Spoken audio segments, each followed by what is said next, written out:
Hello, Steve White, TrickBoy89 for SteveArts89. Well, there's a little bit of news regarding to Star Trek and the potential change of ownership.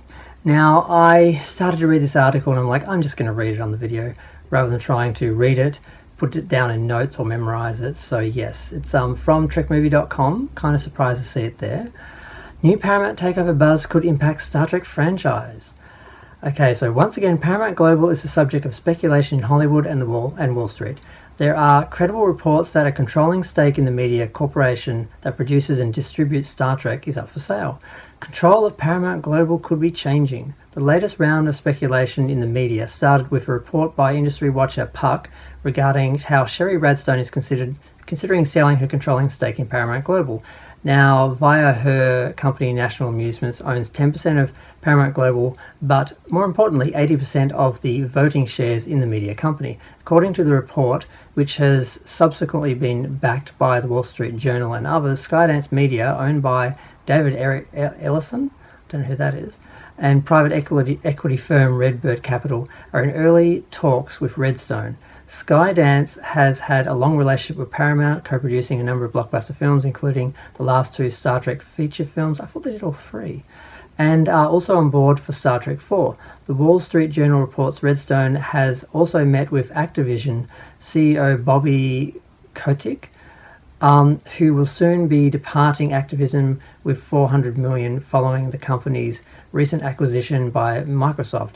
So it appears she's at least considering selling her stake in Paramount. Interesting, because she was kind of expected to be the one to put Star Trek, the original Star Trek, the canon Star Trek, the one that we've been missing, back in focus instead of the new Trek, which wasn't working. Buying out Redstone is seen as a cheaper way to get control of Paramount Global without having to purchase the company and its debts outright, because they were talking about Paramount being bought and trying to make it more presentable to buyers. The expectation is that these investors are looking to get access to parts of the company and sell off others. In the case of Skydance, it's been reported Ellison is most interested in taking over Paramount Pictures, CBS Studios and all their intellectual property, but isn't interested in the CBS broadcast network, the cable channels, or the streaming components, Pluto or Paramount Plus. Dear God, are we going to have a separation again? Oh God. I can't go through that again in this lifetime. Yes, home to the original Star Trek programming. Yes, oh God. Okay, I'm reading that again. Ellison is most interested in taking over Paramount Pictures, CBS Studios, and all their intellectual property, but isn't interested in the CBS broadcast network, the cable channels, or the streaming components, Pluto or Paramount Plus, home to the original Star Trek programming. An analysis from Wells Fargo suggests that Paramount Plus, which has yet to turn a profit, could be shut down and other unwanted assets would be sold off. What remained could then be merged with Skydance, forming a new production-focused studio owning all of Paramount's properties, including Star Trek. Since the remerger of Viacom and CBS in 2019, creating what is now Paramount Global, the corporation has struggled as it took on more debt to fight in the streaming wars. The stock has underperformed against other media companies, although it has seen a jump in the last few days due to the talk of a sale. Sherry Radstone's goal has been to turn the media company into an attractive takeover target for a larger entity, primarily keeping the company and her family's legacy together. According to the New York Times, Redstone held talks about such an acquisition with tech giants Amazon and Apple, as well as Netflix earlier this year. The Hollywood trades have also speculated that there could be a deal with Warner Brothers, Discovery, Comcast, or other media company. It's still possible a big deal like that could happen. Paramount is considered laying off 1,000 staffers in early 2024. I mean, God, Hasbro just fired like thousands of people right before Christmas and then gave one of the CEOs millions, but we won't talk about that. Where was I? In early 2024 to cut costs, making it a more attractive takeover target. Paramount CEO Bob Bakesh and other execs indicated that they see some kind of deal coming when they recently adopted new and very lucrative service packages for themselves which could be triggered in the event that they were let go following an acquisition. What this means for Star Trek. What this means for Star Trek, throughout the history of the Star Trek franchise, starting back when it was owned by Desilu in the 1960s, it has seen several changes in ownership, corporate structure and management. It seems plausible, if not possible, more changes are coming, possibly in 2024.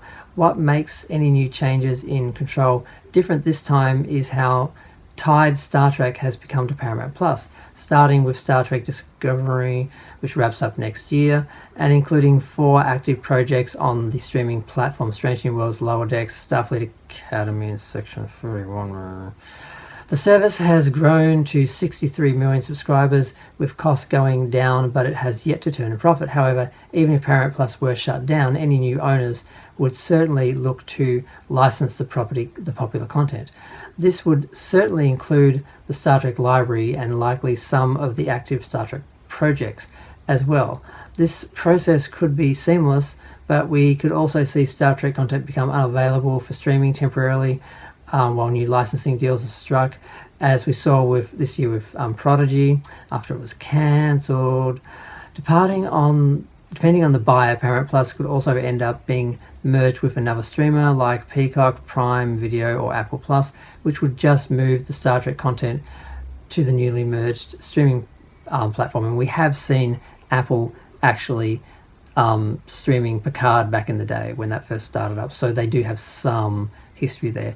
New owners of Paramount could also look to license brand new Star Trek content to other streamers or channels. In fact, moving back to licensing and co-production is seen as a new trend for streaming companies looking to cut costs. According to a report today in Variety, there's also a trend back towards bundling, including reports that Apple and Paramount are already in talks on a Paramount Plus / Apple Plus bundle, although that would be more about marketing than actually combining apps or content. In the case of a sale and diversity of assets, what remains of Paramount could emerge stronger. As noted by a Wells Fargo analyst, post very significant asset sales, Paramount New Company could be an attractive growth content company. This new Paramount would own the Star Trek library and rights and would be production and licensing Star Trek content. As noted earlier, Skydance has been working with Paramount Pictures on a recent Star Trek movie with David Ellison.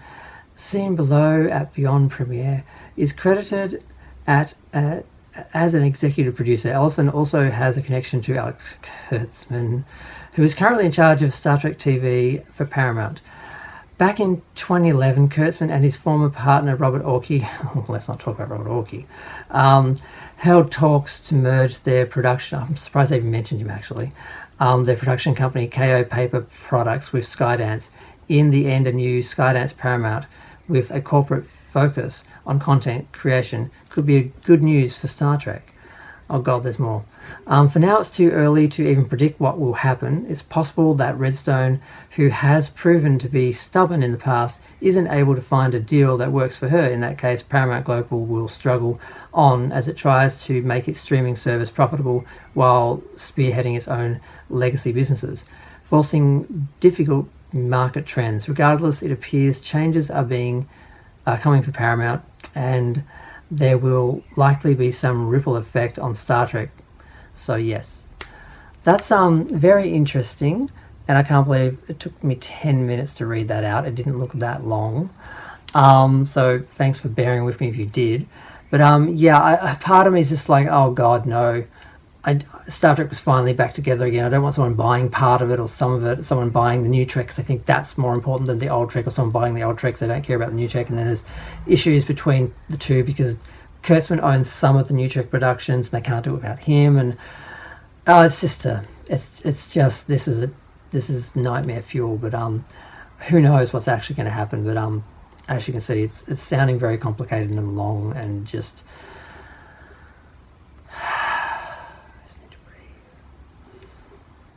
I still have my DVDs. I'm going to go.